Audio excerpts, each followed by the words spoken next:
Hey everybody, Roger Levin here with your orthodontic practice production pearl of the week. So let me reflect a phone call I recently had, and we'll do a little mini case study this time. The orthodontist called me and said, Roger, my practice is not growing. I said, okay, let me ask you some questions.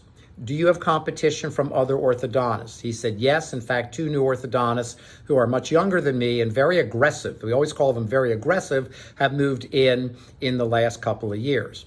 I said, are your GPs doing aligners? He said, many of them are. I still get referrals, but many of them are.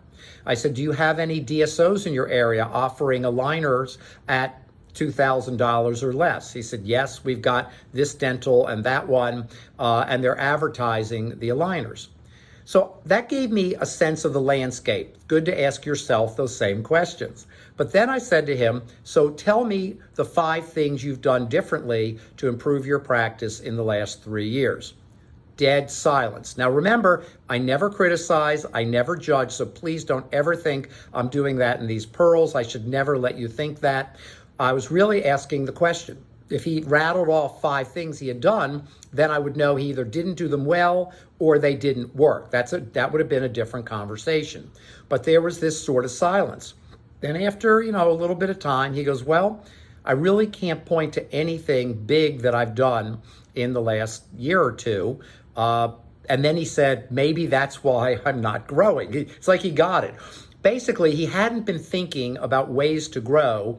And when he called me, no problem, loved talking to people, he was really looking for someone to do his thinking for him. I said, okay, well, here are some things you need to do. Number 1, you've got to get your referral marketing program firing on all 5 cylinders, the 5 focus areas: parents, patients, social media, referring doctors, and community. If you're flat, you will begin to decline. If you don't do something, you need all 5 areas. Number 2, upgrade your TC process. His conversion rate was running at around 71%, way too low. We start to think, well, it's the economy. Sorry, no excuses, way too low. And we talked through some of that. I said, and the third thing is you need to build value for your practice. Where's the third-party proof that you are a great orthodontist, that this is the best practice to be in? He said, well, we have some patient testimonials and we do some things online. And then I explained the very best thing is for your TC to build you up as the orthodontist before the patient or parent ever meets you, because that builds trust. And in the end, it's about trust, fees, and financial options.